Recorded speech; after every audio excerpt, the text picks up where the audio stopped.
Sublime magnificence.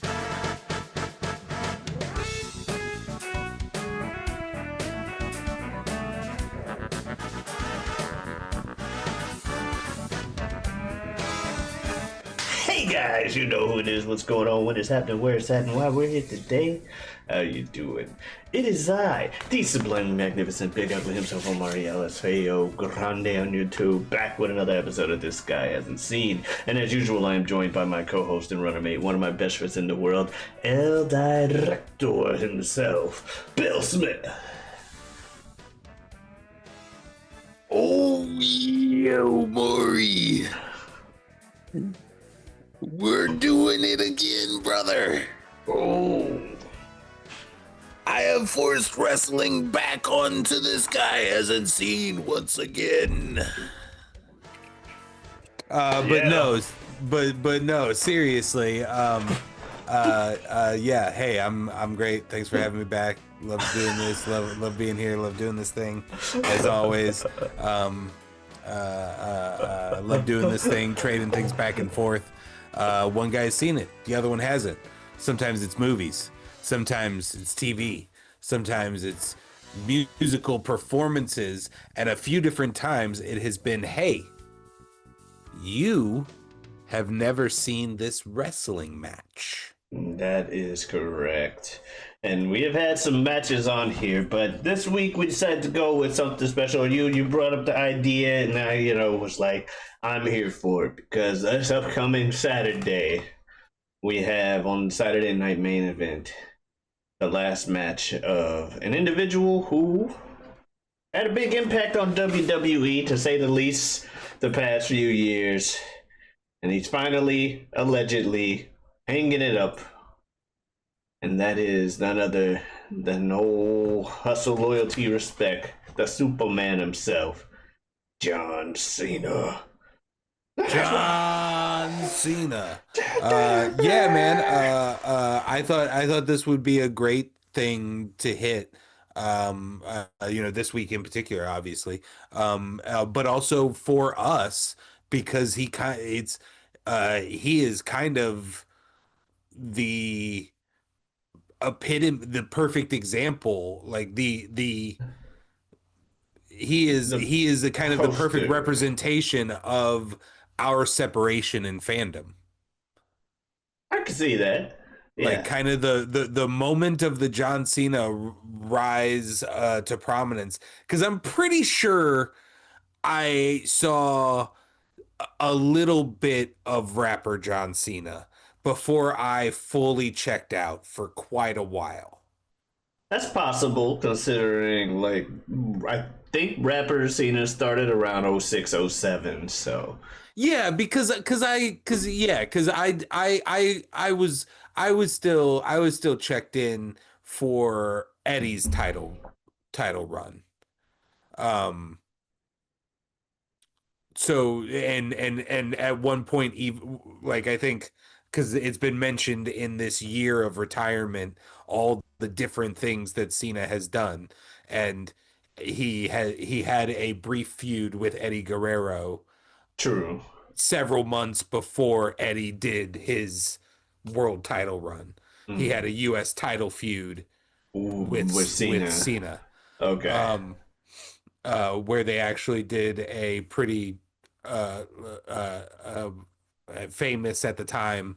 I think it was officially dubbed a Latino street fight, but it was the one Oh, where it's the parking garage and all the lowriders are parked in a circle, okay. facing the center of the circle. I think I've seen So that match in a. I've seen that match type in a game once. okay, yeah, that's really, yeah. The match type is for Eddie, and he's done it with a couple of people, and Cena was one of those guys. Um, so yeah, I had some bit of Cena, but he kind of represents where I ended up blacking out. Like the Cena run, Yeah. like I don't know. I'm I have in the recent of getting back into wrestling, I'm the guy who had to go look at the classic no DQ John Cena, Randy Orton matches and feuds. The ladder match with CM Punk, or what? Or no, I'm sorry. It was just it was a match at Money in the Bank. Oh yeah, Uh, Money in the Bank. yeah, not a ladder match. But like I had to go revisit those. Um, at some point, like one of the first things I ended up checking out was Shawn Michaels versus John Cena.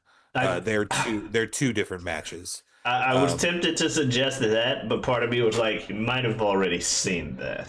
Yeah, that was the first thing I did. I immediately went to Sean's career and was like, all right, what of those last 5 years did I miss? Because I know I had already gotten a couple, like I had gotten Undertakers and even a few other things just from random osmosis. But yeah, I checked on that one early. So anyway, there's a ton of John Cena that I don't know. I mean, the career will end with the John Cena that I know as a wrestler is going to be his retirement run, John Cena. Yeah. Weirdly enough, that will be the lasting legacy. That will be the John Cena when I close my eyes and think of a John Cena, probably. So it's always interesting to kind of look back. I knew. Go ahead.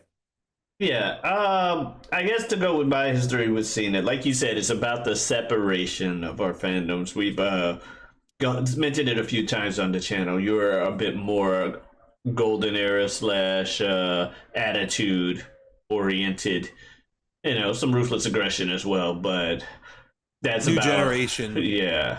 New generation is probably my strongest era, and then golden and attitude, yeah. Yeah.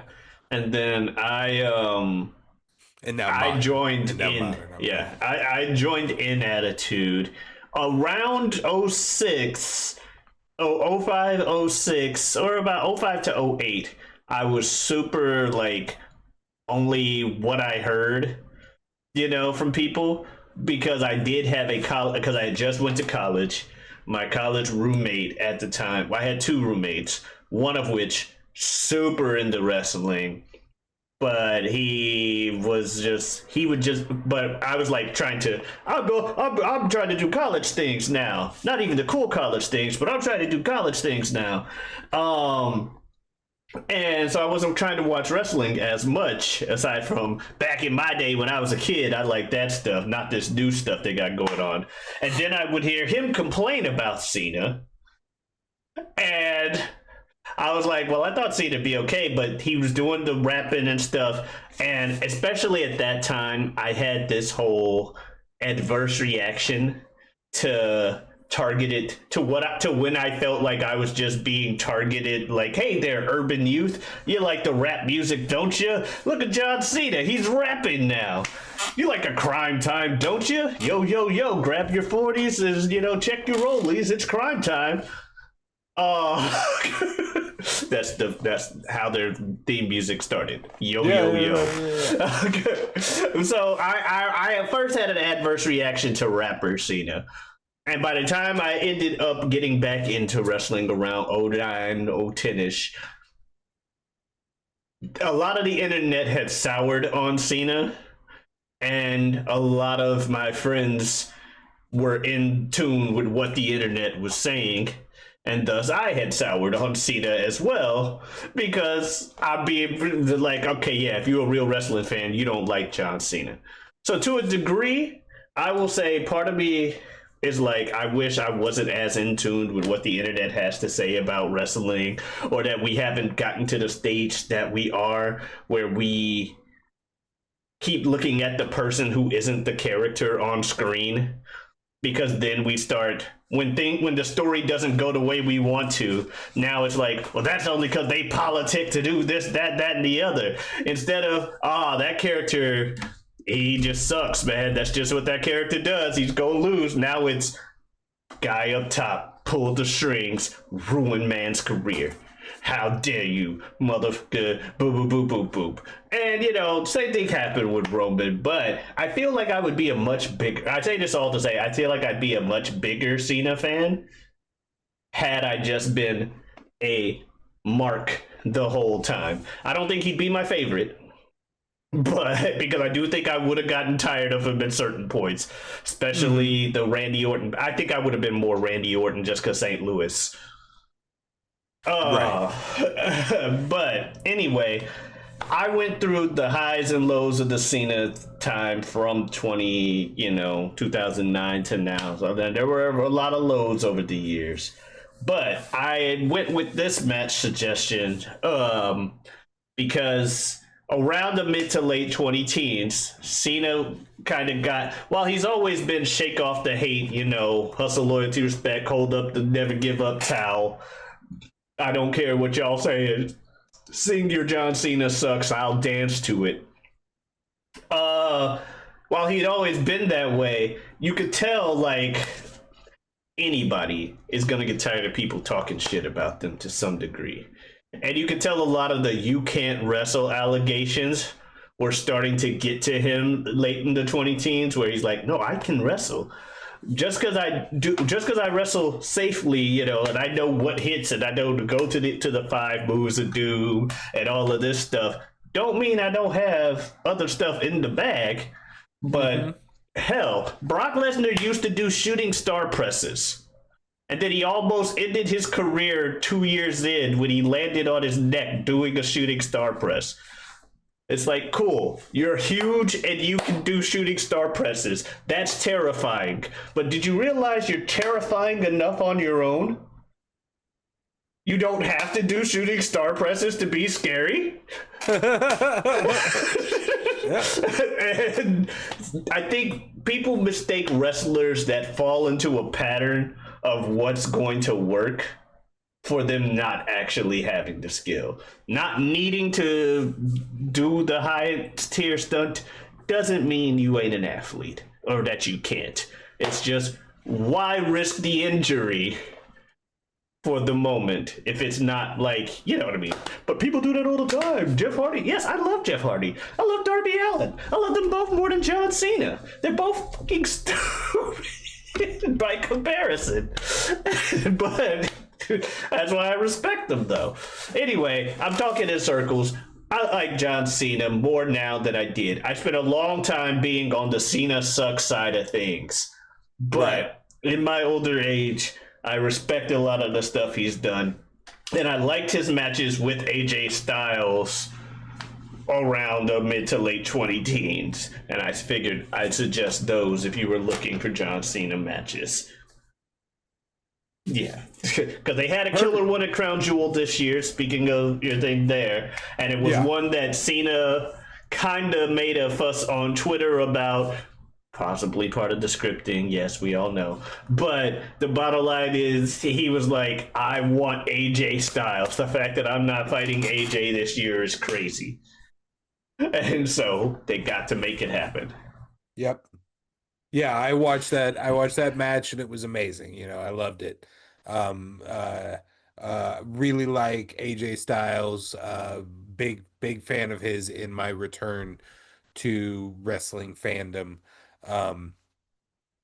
Knew that they had a pair of matches that were really good before the Crown Jewel one, obviously, because everybody, like, the second the retirement tour came off, there were like 5 names that everybody popped out that were obvious WWE contracted employees that could participate, and AJ Styles was always one listed. So I knew it had to be some good stuff. So I was excited to get into it. Yeah. So we decided to do a thing where we watched the SummerSlam match before this conversation. And I guess going into that, or after watching, thoughts on that match, I guess we can discuss that before we go to the next thing. Obviously the match is using some bells and whistles. of a lot of false finishes, a lot of kicking out of finishers. But it's still, that doesn't make it not a great match. Yeah. And then secondly, if this match ended at minute 10, it would have still been a great match, even without that stuff. There is something about the two of these guys together that just feels seamless. I am not a wrestler. I don't know. But I have heard people talk about soulmates. In this last retirement year, there's been a lot of wrestlers who have tried to claim that they are the wrestling soulmate of John Cena. Yeah. I don't know if Randy Orton or CM Punk or R Truth, or looking at a couple of older matches that I have looked at with Edge, Yeah. slash Adam Copeland, with a Chris Jericho. Um, Yeah. If we're I talking soulmates in the ring, the closest ones I would say, as far as the match quality they genuinely put off with Cena and the way them and Cena talk about their matches with one another, is AJ and then CM Punk. That's about the Yeah, only ones I got. That now, rivalry wise and are our stories connected wise, you have all those other people, stories but connected wise, parallel yeah, lives. It's yeah, John Cena and Randy Orton, yeah, without a doubt. look, Absolutely, like yeah, they're almost like they're more like wrestling twins, yeah, like separated at birth kind of thing, and like what's gonna happen, like wrestling brothers or something. Like I don't there are something about some pairs of dudes. The obvious ones are like, Shawn and Undertaker, yeah, where it's just they just walk out there and nothing looks like you've planned it, nothing looks choreographed, everything looks buttoned up and right on the money. There's points where you question if it's a real fight. Like, even though you know it's not, there's a little part of you that pops in your head of like, do these motherfuckers not like each other? oh yeah, That especially felt a back with little Sean and Taker, like because they were both back in the time where it's still real to me, damn it, especially Taker. right. So you really did feel that do they hate each other thing. And you got a lot of that with the Cena Punk thing too.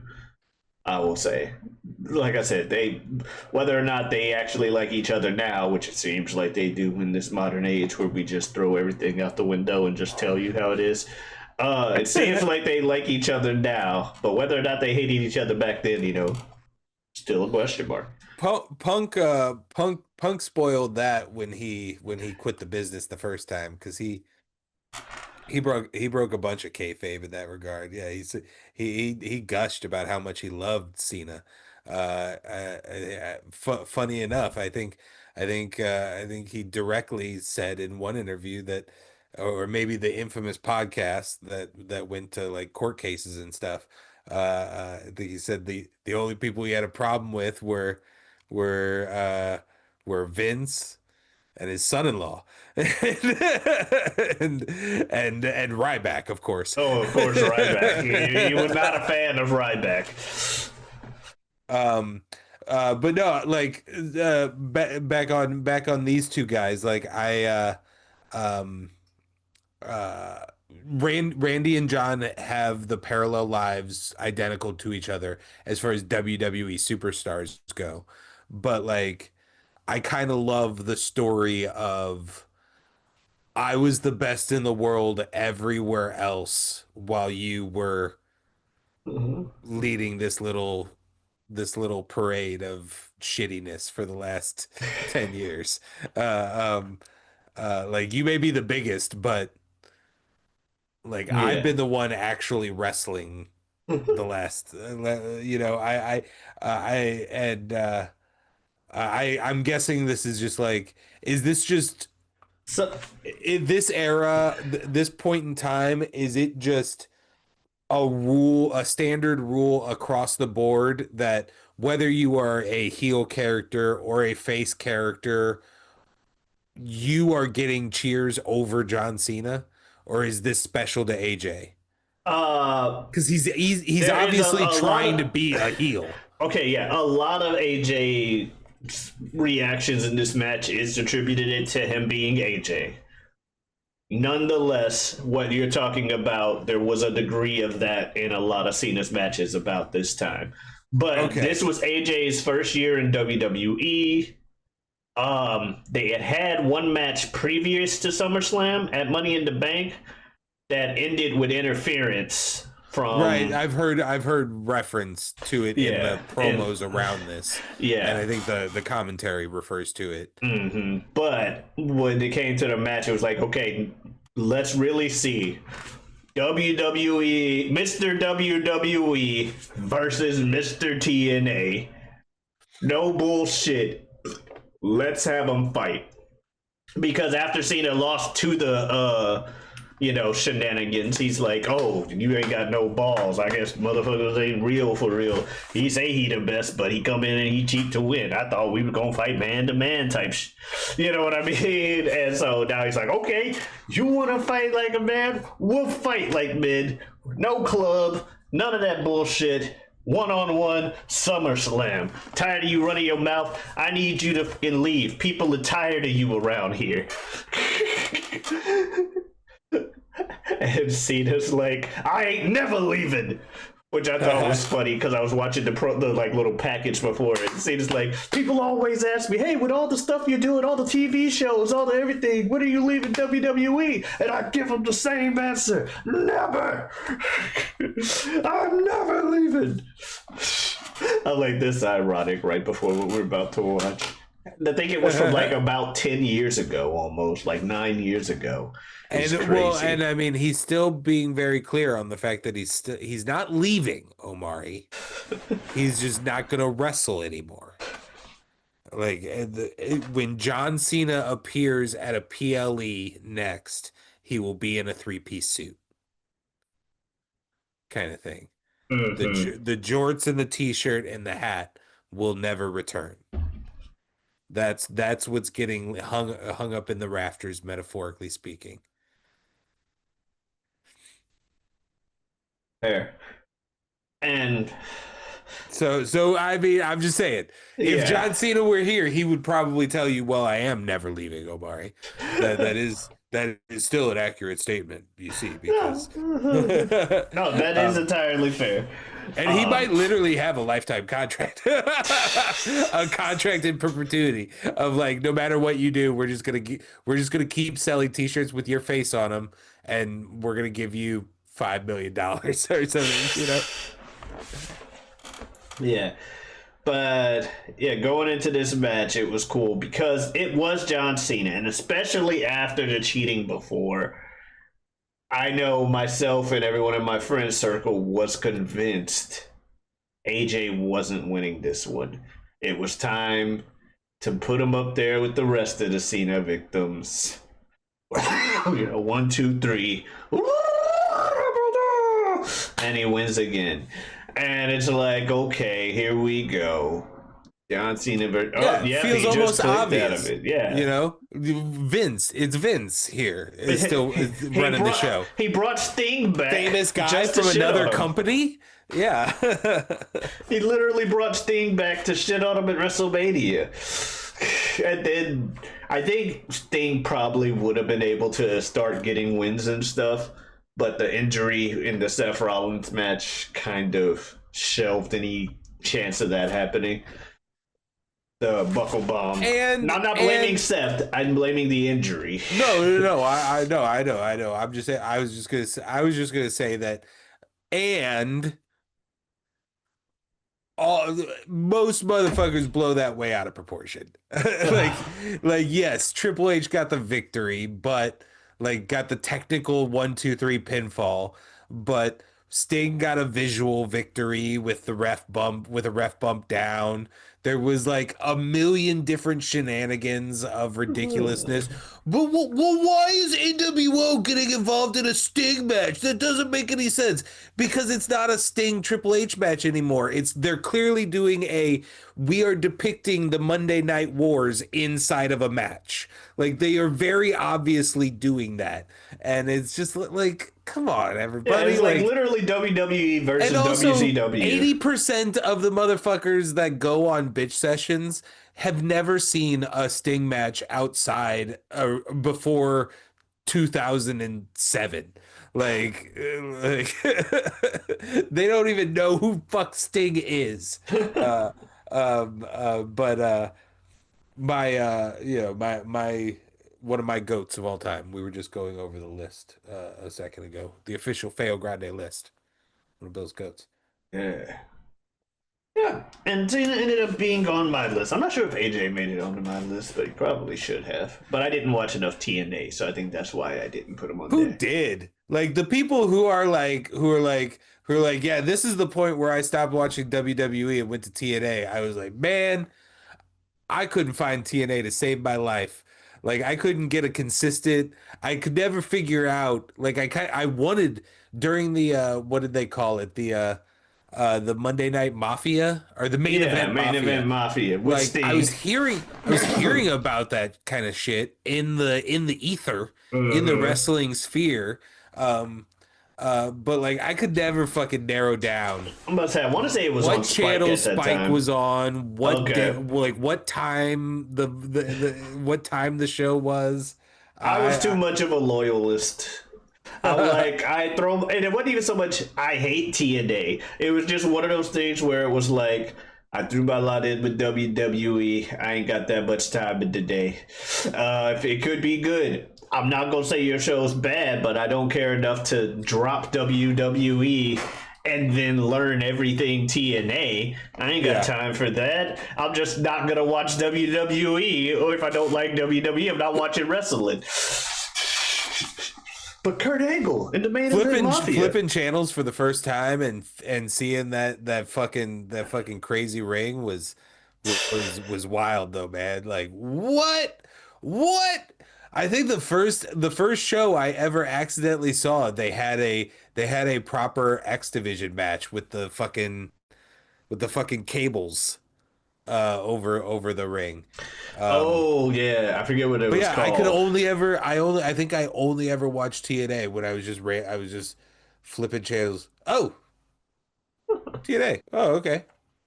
Oh, what? They went to the four-sided ring? What? That's crazy. Hogan. But yeah, but the SummerSlam match was good. I enjoyed it. Like you said, a lot of bells and whistles, but solid enough storytelling about the two. And at the end of the day, legit to everyone's legit surprise, AJ Styles wins the match. Yeah, man. My only negatives of that I have for the video. One, despite Mauro Ronaldo, I don't like a three-person team. I just don't like a three-person team. Two is better.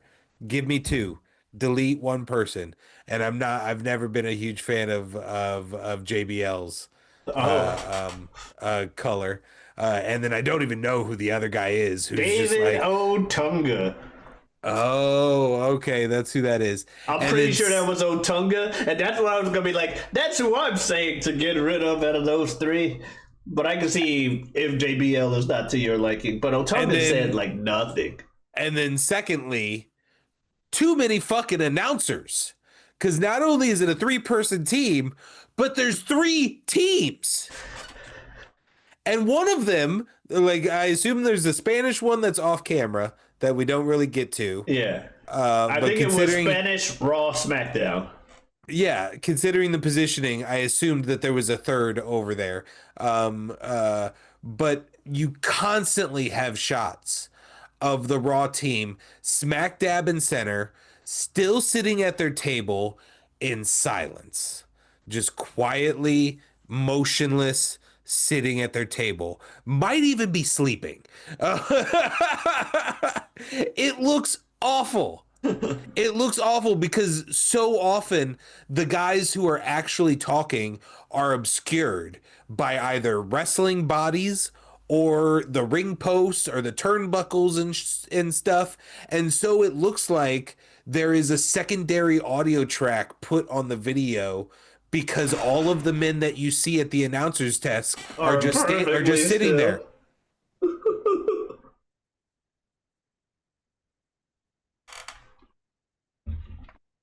That is weird. So that like while I was trying to watch this, that kept really annoying me as it built up. Like every time we did that same camera angle, like from the entrance side of the ring across the ring, I'm just staring at a silent Michael Cole and Graves. Corey Graves and the guy who's still with the company. Uh, Who does just like backstage stuff and live events and stuff now. Um, yeah. Um,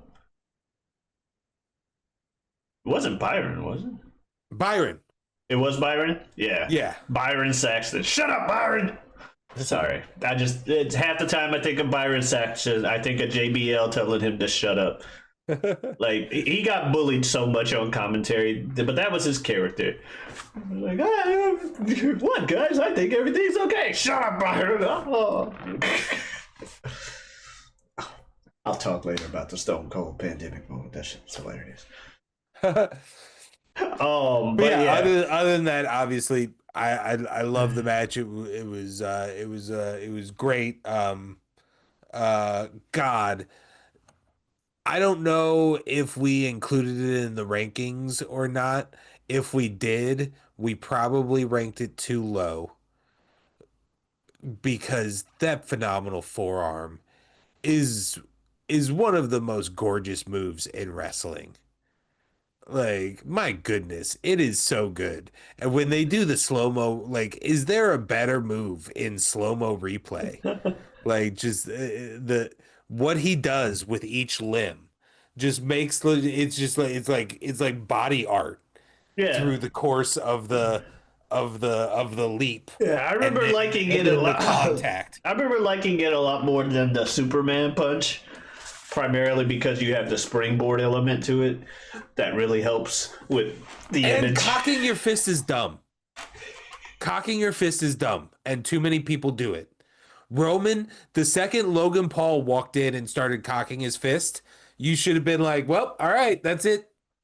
That's it for me cocking my fist." But Roman still does it every time. Sometimes he's like clearing out a ring and does 3 Superman punches, and that motherfucker will reload his arm each time. As goofy as it is, I do think I like it just from a wrestling standpoint. It's kind of like it's kind of like it's a real part of the move. Like, I gotta. It's kind of like how stupid but hilarious enough to me, where I was okay with it. Braun Breaker's putting the things on to take them right back off. Yeah. You got it. Yeah. I'm like, oh, fuck you. I want you to let me power down so I can power back up.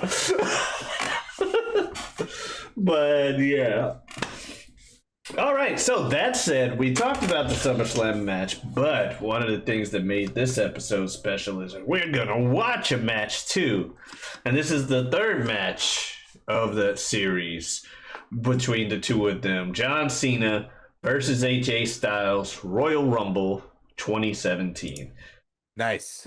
All right, 1 second while we get this ready over here. Ask you a question while you're working. When you close your eyes and I ask you to picture John Cena, what t-shirt color is it? Green. Green. Kind of like the Kelly green or the lime green one? The green that's poking through from my screen on this. That green. like Celtics green. Yeah, like St. Patrick's Day green. Yeah. That is probably the first shirt I think when it comes to him. Right after that would be the orange. Like bright orange. Feel like mine are purple and black. Well, you said you mainly know him from this year, so he had the black a lot for the. I'm getting rid of the colorful T-shirts. Well, even before that, I feel like I. Oh no, he had back in the day. He did have the black, like this hustle, look. loyalty, respect. I feel like I had seen the John Cena PBR shirt.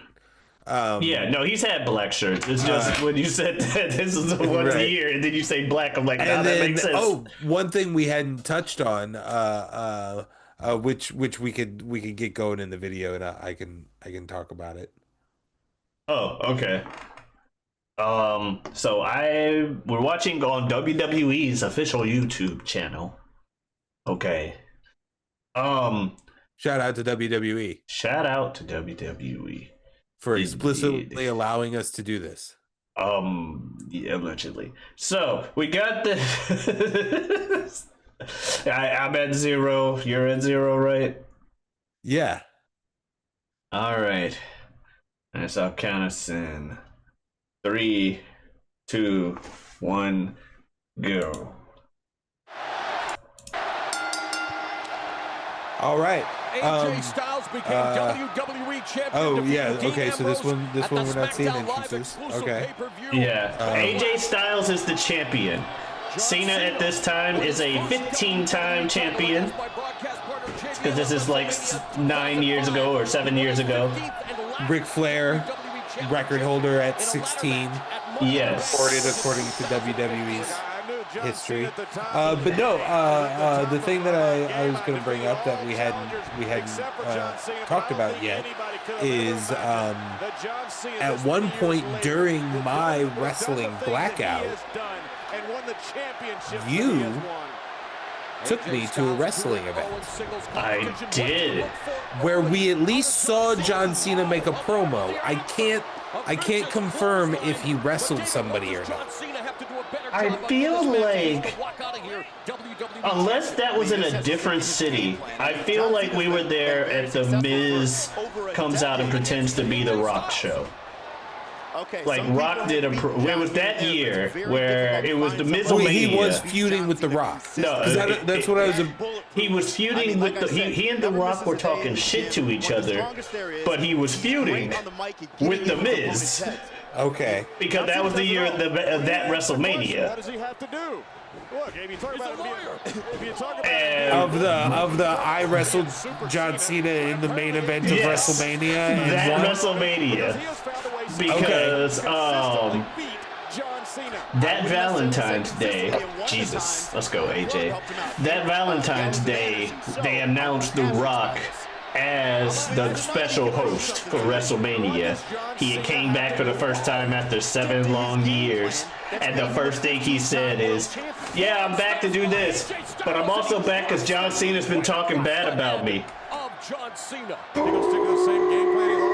Because didn't the Fruity Pebbles line happen? Yeah, that was the Fruity Pebbles line. We wanted to go to Raw because we thought we had a chance of seeing The Rock. Over the past decade. And I think what we got was Rock's music and The Miz. Oh, okay. But we got a Rock promo at one point where he was like filming from his house and shit. And we're like, damn, he's not gonna be here. But we got to yell, "Cena sucks." You got a bit of a joy out of being part of the Cena sucks half of the Let's Go Cena. But you're also like, this is a losing battle. There's no way we can win this. The Let's Go Cenas were so much louder than us.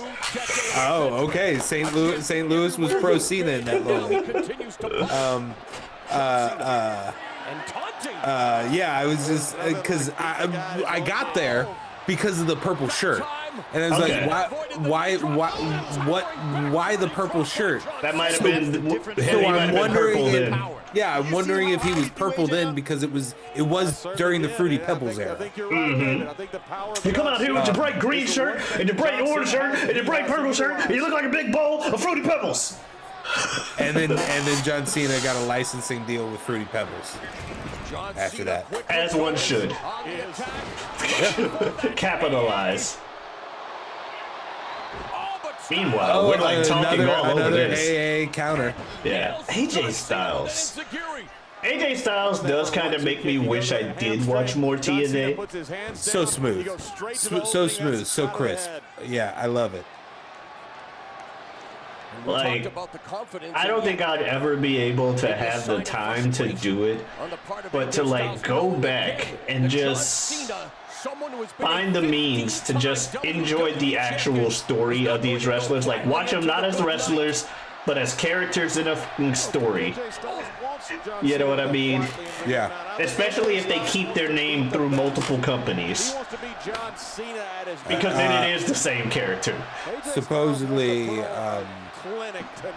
if you obviously if you delete the Crown Jewel match that he would prefer didn't exist, AJ Styles is the one guy that Sean almost broke the "I'm done" rule for, because he really wanted to have a match with AJ. That would have been flying shoulder tackle by Cena. Great. I was gonna say phenomenal. That's a little too corny. That was a cool little like headset hurricane around thing. Oh, I also liked his Frankensteiner in the previous match. Again, like seamless. Like you cannot see the seams. And for John Cena, even for the limited bit of John Cena that I know, a guy that screams the seams. Like the seams are visible from space sometimes. And Mr. You talk too much. He will talk. It just feels flawless. It feels.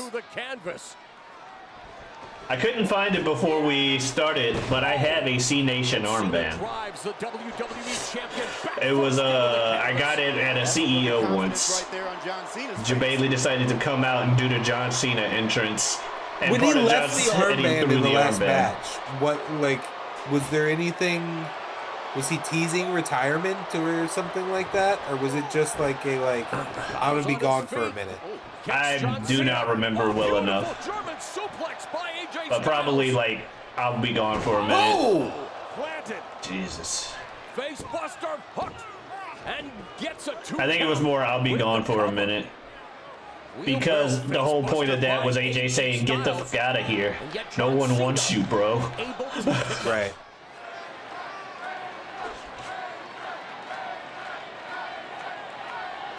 But just because you leave stuff in the ring, don't mean you're done. Look at Undertaker. Left that stuff in the ring, left the hat and everything in the ring, got the Roman. Came back to fight Cena. Ooh. Phenomenal running lariat. More of a right hook. I still love it. As stupid of a storyline as it always is, I still love that storyline. How can John Cena get a match at WrestleMania? You can't see me. The man they're literally calling the GOAT now. With his never seen 17, which you brought up that quote, and I was trying to tell you. You wanted to save it for on air. It's so perfect. Like, because, and yes, obviously, anyone who knows first grade English can understand this, Omari, whatever. Bottom line is, it's still cool because he had the "you can't see me." He's literally the invisible man, so never seen, and he's won 17 titles.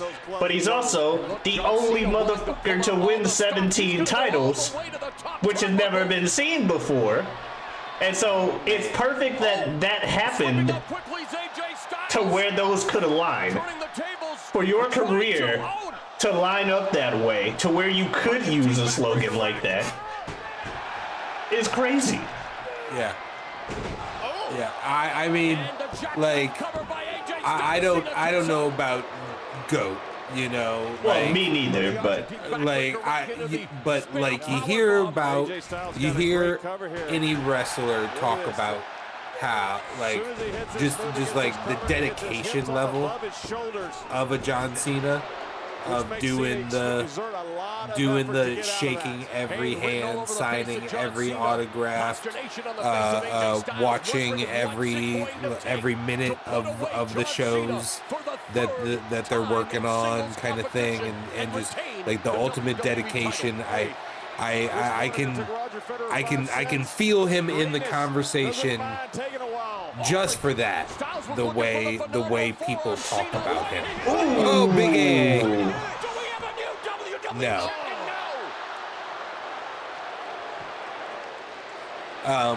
But I mean, you know, like he has the ability for a great match. We've all seen it.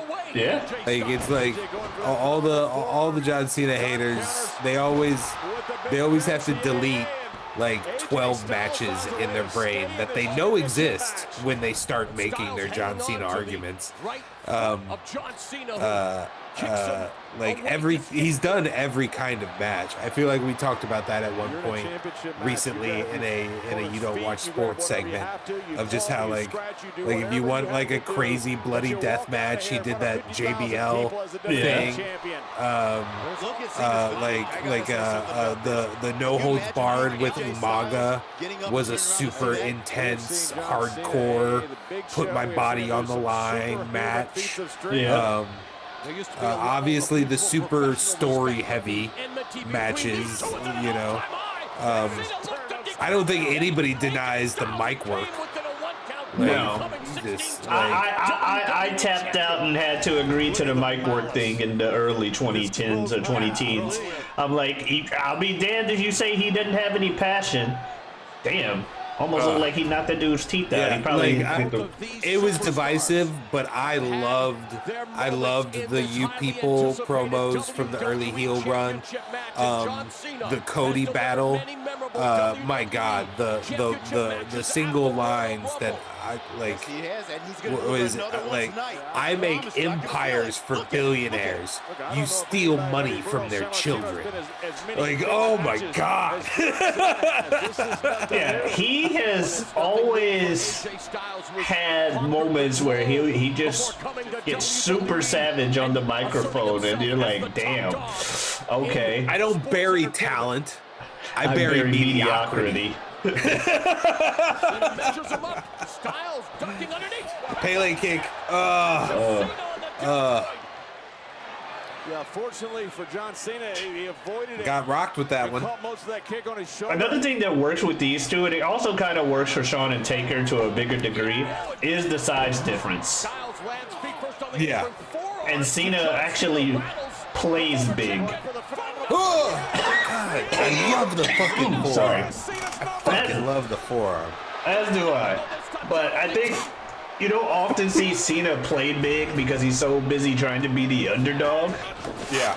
But he often plays big in like these matches. I noticed it in like the SummerSlam match too, where he's like, I am bigger than, you know, he's not like, I'm a giant.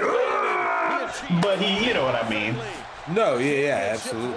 He's doing the powerhouse, big brawling brute kind of guy, particularly in the early portion of both these matches.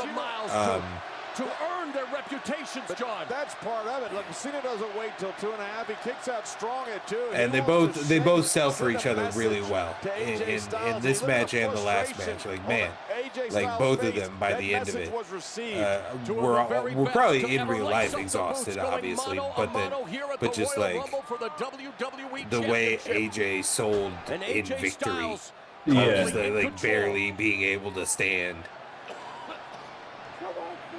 Cena coughing in the ring right now. One thing I do like about the JBL commentary, because it was like I was reminded of in that like pin. I like a few things about JBL. He's not my favorite. I think he's like a mid-tier commentator for me. But one thing I like about him is he tries to give more lines about wrestler psyche in the ring. Like when it comes to near falls and stuff like that, where I remember he was one of the first commentators I remember like, damn, Electric chair fucking face buster. Damn.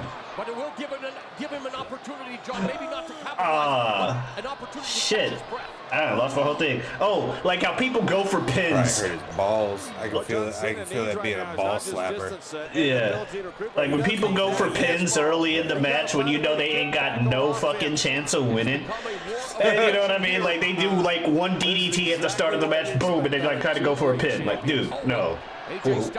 We all watch wrestling. I remember JBL being one of the commentators being like, it's a mental thing. You want them to know you can pin them at any time and cover them. You keep them on the toes. You raise their paranoia. You do that. It's like, okay, yeah, that's a storytelling element that you don't think about too. Why they're I going miss for heel it. commentators for that. Like a voice defending the bad guy in a way. Like we don't have good heel commentators right now. No. But yeah, or it'll be like, see, he's wearing him out. He's wearing him out. He doesn't expect it. He doesn't think he's getting a 3 count right here. He's just you gotta put a lot of energy into exerting that shoulder up. Exactly. Like, yeah. Somebody being the defense for the heel character is really good at times. That, and I like even this match because he was like being pro Cena when he kicked out. Like, yeah, Cena doesn't wait till 2.5. He kicks out at 2 to send a message that I'm strong enough. You know, I still got all that power. And I'm like, that's funny that, you know, because you usually only hear people like, oh yeah, oh look how clutch he is. He's like, oh no, he doesn't even need to be clutch like that. He kicks him out early. Again, and the veteran John Cena, aware that Styles was Maybe the worst named submission move of all time. The STF or the STFU? The move itself is worse, not the name. It's just like in the category of named submission moves. Gotcha. Maybe the worst of all time. Specifically because how he applies it. Because look, immediately looks so much better done by AJ Styles. The John Cena STFU, I will never be a strong proponent of. You could drive a train through John Cena's STFU. Yeah, a more textbook STF, you at least get the crossface with the leg bend going on. I think I vocalized on one, like on maybe on a Hot Takes video, or I don't remember what. I think it's documented on Feo Grande. I think I'm on record as saying all crossface submissions should go to hell. Styles going for the Hurricane. Figure 4, quick figure 4. That felt like it was going to be a John Cena Styles clash, and then he just changed his mind, or he dropped him and improvised. Styles fell, and then very quickly he was just like, well, fucking figure 4 you. That's a great. Oh no! This had to be a planned spot because it's the 16. He's gonna win, right? Because he has to get to 16. Because I watched him be 17. Well, this is 7 years ago. It's a big window for that. But what about the resiliency of Styles looking for that cross heartbreaker?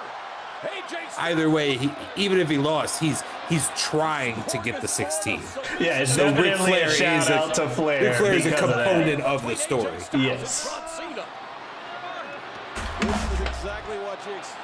What did you got the best in the world? This is always a weird one, like Undertaker's submission. What is it called? Oh, the Hell's Gate or whatever. Yeah, but which is actually based off of a real submission. Yeah, it has a normal submission name when everybody else does it. I don't remember the name of it because I know Kimura is something else, like a triangle hold or some shit. But right, is that all it is? It's just a triangle choke. I'm not versed enough, but yes, I believe so. Casuals. Yeah, casual sports fighting says. world. Look at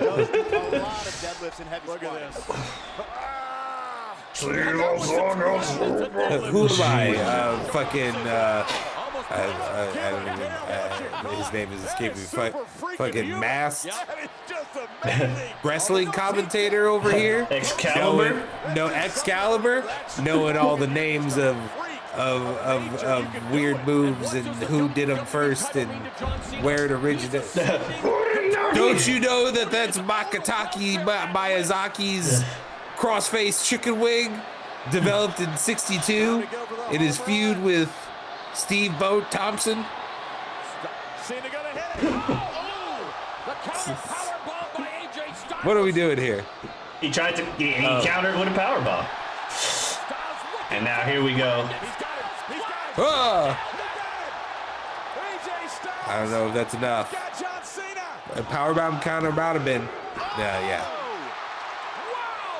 Not based on the first match they had. One count away from AJ Styles. Oh yeah. His boots keep coming. We've been too busy talking. How many announcers do we have this time? Royal Rumble. That's very high. I think we got the same I barely team. gotten the announcers. We still have Menard. We still have we're Morrow talking. and JBL.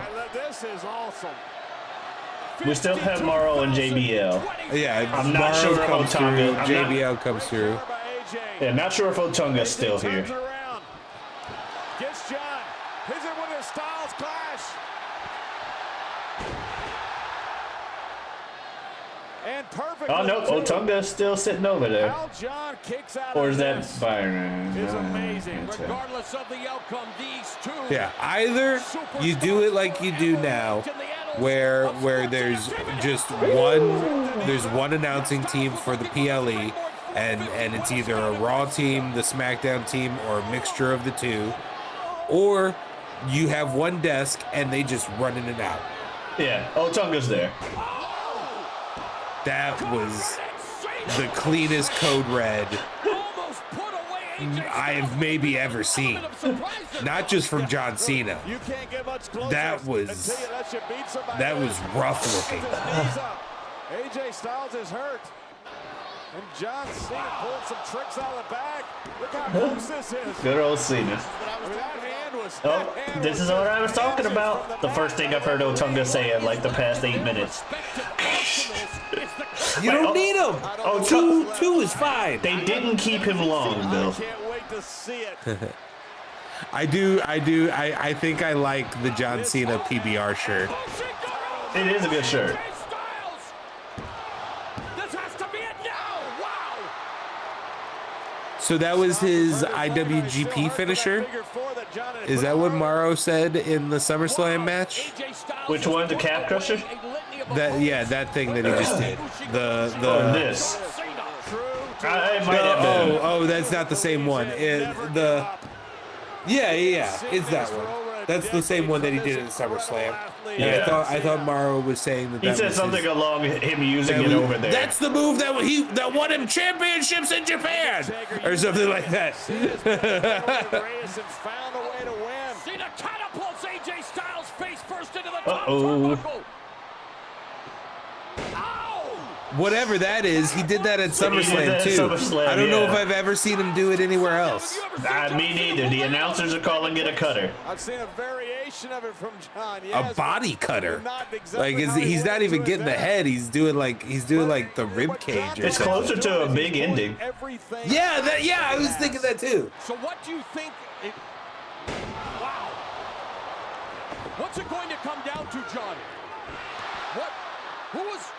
What does Styles Yeah, or Cena looks have to do like to big. secure the Looks like a big deal, but when you dissect it, it's actually nothing. Like if you think about it, it's one of those wrestling moves where if you think about it for too long, nothing's happening. AJ's just spinning around on Cena's shoulder, and then they both sit down. This is what you That's fun. Uh-oh. We're going for the AAA. The Avalanche Attitude Adjustment. expect out of two great champions. And their singles trilogy more than Styles anything kicked out of this at SummerSlam. Cena.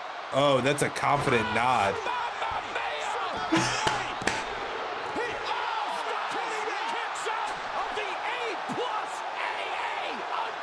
Oh, I like the A+ AA. I miss Morrow. AAA is copyrighted in multiple venues, including in wrestling. I'm just saying it. I didn't say they call it that. Oh, yeah. I've heard it be referred to as an Avalanche Attitude Adjustment. But A+ AA as a way of saying it, I hadn't heard. Super AA. John Cena had no doubt. I mean, absolutely no doubt. He had just won But I the miss Mauro Ranallo. championship. What does the STF stand for now that they've deleted the U? Styles counters. what the move is normally called. Styles clash. That finisher is an STF. What that stands for, I have no idea. But that kind of hold is an STF hold. He, because his finisher used to be called the FU instead of the AA, decided when he needed a submission move to get that and have the STFU Right. to Okay. make it Cena. But when he went PG with WWE, he couldn't still have his move called Shut the Fuck Up. So they just called it what it's called. Yeah, that's number 16. That's what I was. That's what I was thinking. I was like, wait a minute. You had a move called Shut the Fuck Up, and you were like, oh well, we can't do that anymore. Delete the up. Delete the up. That's the problem.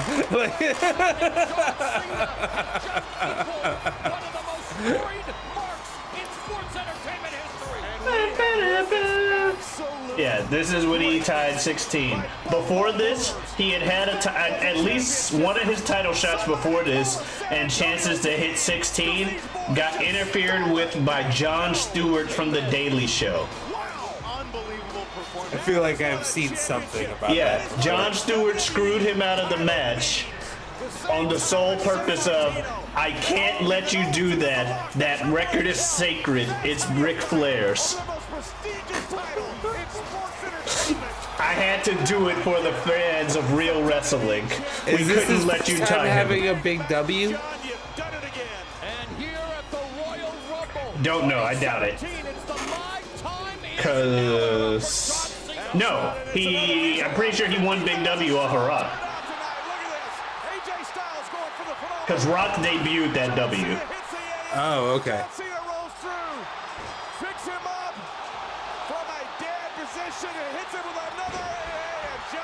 I never saw either of the Rock matches.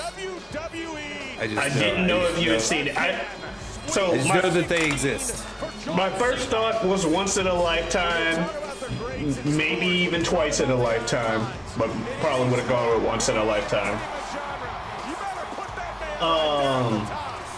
But I wanted like wrestling quality, or something that people agree is like, this is a John Cena like virtuoso match.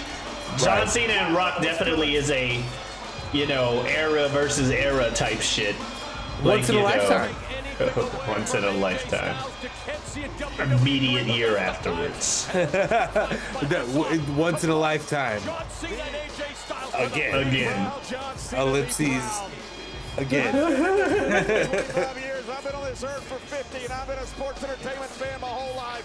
That was one of the greatest things I have ever seen. I have to agree, and I know John Oh, Cena. he's going into the crowd. He's just established himself in this elite level. And Going the into the greatest crowd. I champion think this is there unplanned. And he's celebrating with a man who's granted over 500 Make-A-Wish. Celebrating with a Make-A-Wish kid. And celebrating Literally made a wish in the process. More than anybody in this. Guy, he's a stat booster. A stat Stat pattern. booster. Is he a goat or a stat pattern? Asking the real questions. You see, the thing, when you talk about goats, when you talk about John Cena, Did John Cena win this match or did AJ Styles lose this match?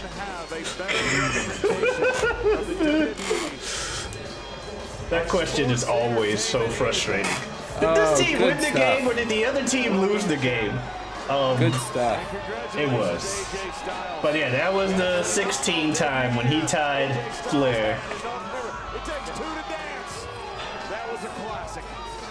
I've actually had the pleasure of seeing John Cena twice. Once with you, and again, I feel like he did something. Maybe he just beat up No, the he Miz was- a little bit. He was there. Yeah. Well, I meant physically. Like, physically. He was physically there, yes. Well, I mean, like doing things physically, Yes. like, or Even with the Miz coming out, I think that was like during a match, and he interfered. Yeah. But then you can also see me in the background of 2025's Backlash, John Cena versus Randy Orton. You can see me in the crowd during that match. There we go. So yeah, I'm really glad we did this. That was a really fun thing. I enjoyed it as well. Shout outs to Cena. Literally feel about the same way you as I do about Superman. You know, if he wins, damn it, of course, it always happens. Of course, Superman wins. Why don't you write something new? Yet at the same time, someone else decides to poke at him. Are you fucking stupid? That's Superman. Superman's gonna fucking buddy. You don't mess with Supes. Oh, you done messed up. It's one of those things. Some characters are like that. Cena definitely is a character that is like that for me in wrestling. I'll give you a salute as well, Cena. Would you like to help the local military Marine officer? A local Marine needs your help. And his name is John Cena.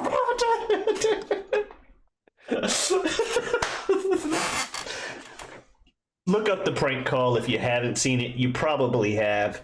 Look it up. It's You've hilarious. at least heard that audio. Yeah. All right. Well, we've been keeping things a surprise throughout these recent weeks. Keep that going. But it is getting to be Christmas season.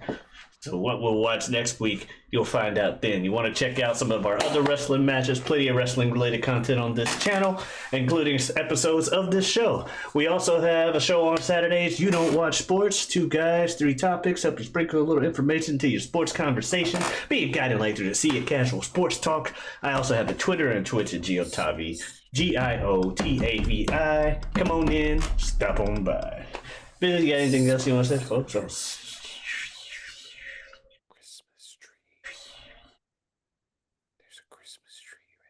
Christmas tree. Yes. That is a Christmas tree. Adiosness.